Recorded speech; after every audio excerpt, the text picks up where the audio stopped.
तो एपिसोड 415 की शुरुआत वहीं से होती है जहां से पिछला एपिसोड खत्म हुआ था। पिछले एपिसोड के एंड में देखा था यान के जैसे एक पहाड़ वाले एरिया पे जाता है, सामने से उसे एक हड्डी दिखाई देता है जो कि बर्फ में जमा हुआ है। तो उसे लगता है भाई आज सेट का कोई मेंबर होगा, जाके ले चलता हूँ, साथ ही में देख लेंगे और शायद इसकी जो हड्डी वड्डी जला के वे जो अंतिम संस्कार करते वो इसका यहाँ पे हो जाएगा। तो हड्डी को लेकर वापस सेक्ट में पहुंचता है। सामने से सेक्ट लीडर कहती भाई तू तो बहुत जल्दी यहाँ पर आ गया, तुझे बोलता है तुझे यहाँ पे टाइम लगेगा, जल्दी आ गया यानी जल्दी तू सेक्ट छोड़ के भी यहाँ पे जाने की लगता है तैयारी कर रहा है। जो सुनते यान के यहाँ बहुत जल्दी मैं सेट से भी यहाँ पे चला जाऊंगा, फिर लंबे समय बाद शुयान को लेने वापस आऊंगा। हाँ लेकिन उससे पहले ना मैं अपने साथ कुछ यहाँ पे लेकर आया हूँ, शायद भाई आपका सेट के यहाँ पे कोई मेंबर होगा जो बेचारा शायद कहीं भाई बर्फ वाले एरिया में फंस गया और देखो भाई एंड में मर गया और खाली हड्डी बचे और हड्डी भी उसका यहाँ पे जमा चुका है। सामने से जैसे उस हड्डी को देखती है एकदम घबरा जाती है, पूरा हिल जाती है और यान कैसे कहती है भाई दूर रखो इसको, यहाँ पे भाई हमसे दूर रखो। सामने से यान के भी कन्फ्यूज कि भाई क्या हुआ, सामने से ऐसा बर्ताव क्यों करिए। ये हड्डी को देखकर अचानक से डरने लग गया, ये सेट का मेंबर नहीं था क्या ये हड्डी वाला। सामने से यान कैसे पूछते भाई ये हड्डी तुझे कहाँ से मिला।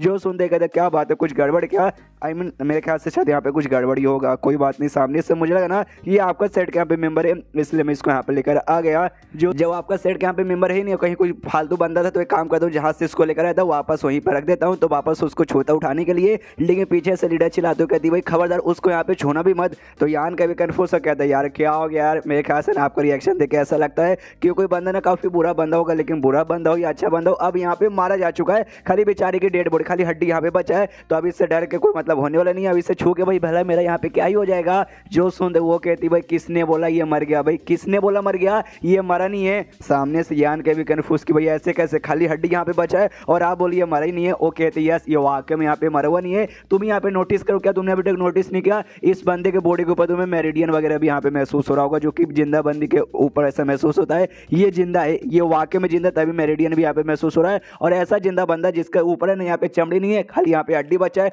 बोन रेस नाम का एक अलग रेस रहती है, यानी अलग भाई लोगों की प्रजाति रहती है, उनके पास ऐसी एबिलिटी रहती है, उनका फिजिकल पावर उनका सब कुछ अलग रहता है, जिस चक्कर में ऐसा हड्डी में भी जाके ना वो यहाँ पे जिंदा रहते। और ये भी उन्हीं लोगों में से यहाँ पर आता है। वो हमारा सेक्ट है ना, वो सेक्ट हमारा कमजोर हो गया भाई इन्हीं लोगों के चक्कर में। सामने से जिस चक्कर में हमारे बीच में उनके बीच में बहुत ही बड़ी दुश्मनी होती है। और हमारे ख्याल से भाई मेरे रहते भर में अभी तक ना एक भी ऐसा बोन रेस का बंदा हमें फिजिकली अपने आंखों से दिखा नहीं है, पहला बंदा यहाँ पे दिखा। लेकिन ये बंदा भी अगर बाहर आजाद हो गया ना तो हमें ये नुकसान यहाँ पे पहुंचा सकता है, पूरा सेक्ट बर्बाद करके रख सकता है। तो सामने से भाई इसे खत्म करना हमारा फर्ज बनता है। यान के तू इसे भाई अपने साथ यहाँ पे लेकर आया था, इसलिए मेरी मदद कर इसको खत्म करने में। जो सुनते यान की बोलता हूँ कि ठीक है। उसके बाद से दोनों मिलकर भाई अपना पावर लगाते हुए उसकी बॉडी जो भी हड्डी वड्डी बची है ना उसको पूरी तरह से जलाने में यान के भी लगा पड़ा है। उसको अभी भी यकीन हो रहा है बाप लिटरली भाई एक चमड़े का भाई 1% भी नहीं है, खाली पूरा हड्डी है, तो भी ये जिंदा ही है। उसके बाद से कंप्लीटली पूरी तरह से इसकी बॉडी जल के खाक में बदल जाती है और इसके साथ में साथ साथ ही लीडर के चलो भाई फाइनली अब पूरी तरह से यहाँ पे खत्म हो गया।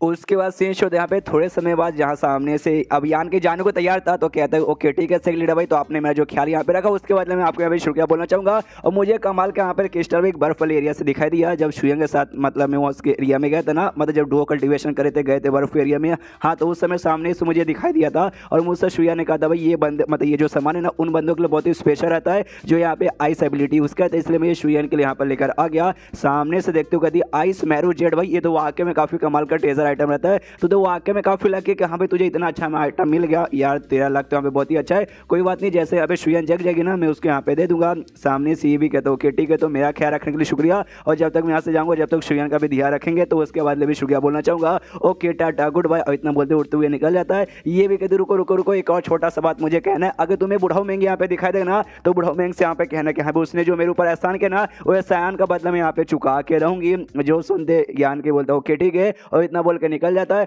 अब कुछ दिन यहाँ पे हो जाता है, जो यान के ना रास्ता यहाँ पे भटक जाता है। बर्फ एक टुकड़ा था बहुत बड़ा पानी के अंदर, उसके ऊपर बैठा था और कहता अपने आप से कह रहे यार मुझे किसी बात का यहाँ पे जल्दी तो नहीं है, लेकिन तो भी भाई रास्ता भटक चुका भाई और रास्ता यहाँ पे नहीं मिला तो हो सकता भाई महीनों लग जाएंगे यहाँ पे भटके ही रहूंगा। और तभी यान के को सामने से एक बहुत बड़ा जहाज आते हुए दिखा देता है। तो यान के हिलाता है अपने हाथ हिलाता है कि हाय देखो देखो मैं यहाँ पे बैठा हूँ। तो जहाज से भी कुछ बंदे देखते कि देखो यार वो जो बर्फ का टुकड़ा है ना लगता है उसके ऊपर कोई यहाँ पे बैठा हुआ है और हमारे यहाँ हिला रहा है अपना हाथ। तो सामने से जहाज में से एक बंदा जोर से चिल्लाता है ओके ठीक है वो जो बर्फ का टुकड़ा ना उसे यहाँ पे बर्बाद कर दो ताकि हमारा ना हो ना उस बर्फ के टुकड़े से यहाँ पे भाई टकरा ना पाए और इटाली हमला करके बर्फ का टुकड़ा ऐसा बर्बाद कर देता है। यान के ये लेते हैं अरे यार तू फालतू काय को बर्बाद कर रहे हो, तुम्हें दिखाने दे रहा मैं इसके ऊपर खड़ा हूँ, मुझे कुछ हो जाता तो तभी जिस बंदे ने यहाँ पे ऑर्डर दिया था ना वो बर्फ का टुकड़ा तोड़वाने का, भाई वो बंदे यहाँ पे कहते हुए उसके ऊपर जो लौंडा यहाँ पे बैठा हुआ था वो कहाँ गया, तो पीछे से एक नौकर कहता हुई मालिक को मर गया होगा। ऑफ कोर्स पे उसको मैंने ध्यान से देखा था, वो जवान से 20-25 या फिर शायद 20-22 साल का यहाँ पे लौंडा लग रहा था, तो ज़्यादा स्ट्रॉन्ग यहाँ पे होगा नहीं, तो बेचारे के यहाँ पे मौत हो चुकी रहेगी जो हमने अटैक किया उस चक्कर में।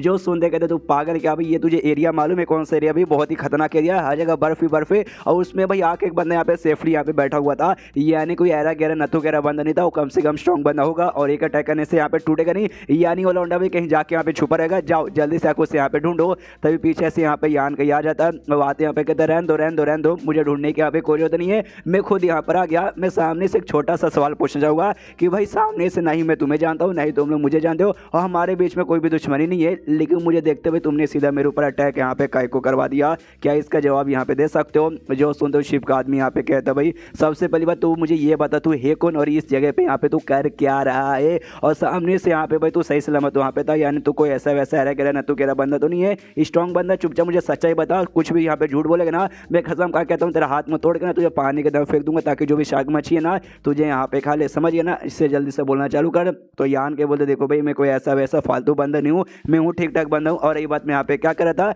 मैं एक राहगीर हूँ जो कि भाई अपनी राह पे जा रहा था, लेकिन गलती से अपनी राह भटक चुका था और जिस जगह मेरे पास कोई रास्ता नहीं है, मुझे यहाँ पे डायरेक्शन समझ ही नहीं आ रहा कि यहाँ पे क्या करूँ, कहाँ जाऊँ कहाँ जाऊँ कहाँ जाऊँ कहाँ जाऊँ। एंड में घुमा फिरा के बर्फ का टुकड़ा मुझे दिखा दिया, तो उसी बर्फ के टुकड़े पे यहाँ पे बैठ गया इंतजार करने के लिए। जो सुंदर सामने से कहा था लेकिन तो तूने जैसे हमारे होली लैंड का ये शिप यहाँ पे देखा था तो अचानक से भाई अपना हिलाने क्यों लगा था, अपना हाथ यहाँ पे काय को हिलाने लगा था? जो सुनते ये कहता मैंने बोला ना मैं रास्ता भटक चुका हूँ, मुझे रास्ता यहाँ पे नहीं मालूम था, तो मैंने सामने से बेसिकली पूछा, मतलब हाथ हिलाया ताकि भाई आप लोग यहाँ पे देख सके, फिर आप लोग मेरे पास आओगे तो आपसे यहाँ पे पूछूंगा कि हाँ भाई प्लीज़ कोई रास्ता बता दो और कम से कम भाई आपका शिप है ना उस पर बैठा के जब तक कोई ज़मीन यहाँ पर नहीं आता जो वहाँ पे उतार दो, इसलिए समझ गए ना? जो सुनते लौंडा अपने नौकर से कहता है ठीक है जाके एक बोट यहाँ पे तैयार करो, छोटा सा नाव तैयार करो और इसको यहाँ पे दे दो ताकि उसको बैठ के ना यहाँ से निकल जाए। और यान कैसे देखता है भाई, मतलब यान कैसे कहता देख भाई तू यहाँ पे बहुत ज़्यादा लकी है, हमारा होली लैंड जो सेट है ना उस सेट के यहाँ पे ये हमारा जहाज है और हमने तेरी यहाँ पे मदद कर दी और बाकी कोई सेट के यहाँ पे मेम्बर्स रहते ना तेरी मदद करना छोड़ भाई तेरी वाकई में यहाँ पे जान निकाल लेते, इससे तू खुद को यहाँ पे लकी मान।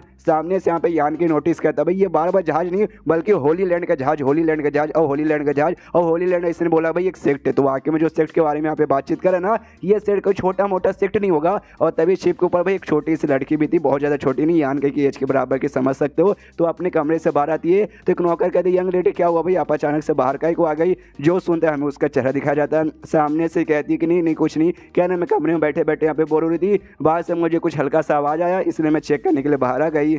जो सुनते वो आदमी बताता है कुछ नहीं लौंडा यहाँ पे था जो क्या क्या हमसे यहाँ पे मदद वगैरह मांग रहा था, तो हमने भी भाई इसे नाव दे के भाई भगाने का डिसाइड कर लिया कि यहाँ पे लेना हुआ यहाँ से चुपचाप भाग जा। उसी को भगा रहे भाई सॉरी भाई हमारे चक्कर में आप यहाँ पे डिस्टर्ब हो गए। जो सुनते कहते ना यार सॉरी कि इसमें कोई भी जरूरत नहीं है। और ये बात तुम इस लौंडो के यहाँ पे भगा का ही करो, इसे देख के लगता है काफ़ी ज़्यादा यहाँ पे यंग लग रहा है और इसका कल्टिवेशन पावर मुझे यहाँ पे बहुत ही कम लग रहा है। अगर तुम इससे ऐसा भगा दोगे ना तो भाई ये क्या हो जाएगा मालूम है, ये बेचारा भाई मर जाएगा। तो रहने दो भाई इसको अपने शिप पे रहने दो जब तक हम लोग कोई ज़मीन पे यहाँ पे पहुँच नहीं जाते। जो सुनते कहते हो कि यंग लेडी आपने यहाँ पे ऑर्डर दिया तो आपके ऑर्डर को मैं ऐसा कैसे यहाँ पे मना कर सकता हूँ? सामने से बोल दो ओके ठीक है जो मैंने बोला कर उसको जमीन पे पहुँचा दे, मैं जा रही हूँ वापस आराम करने के लिए। इसलिए वापस अपने कमरे में लौट जाती है। ये आदमी यहाँ पे यान कैसे कहते देख लौंडे भाई सामने से यंग लेडी ने भाई हमें यहाँ पे तुझे भगाने को नहीं बोला इसलिए भाई हम तुझे भगा नहीं रहे और अपने शिप पे लेके जा रहे, कोई नौटंकी यहाँ पे मत करना। जो सुनते यान के बोलता ऑफकोर्स मैं नौटंकी यहाँ पे क्यों करने जाऊँ, मैं कोई नौटंकी यहाँ पे नहीं करूँगा, बस मुझे जमीन पे पहुँचना और कुछ भी नहीं। उसके बाद वो आदमी अपने नौकर से बोलता हाँ इस पर थोड़ा सा नजर भी रखना ताकि वाकई में कोई मुसीबत यहाँ पे खड़ी ना कर पाए।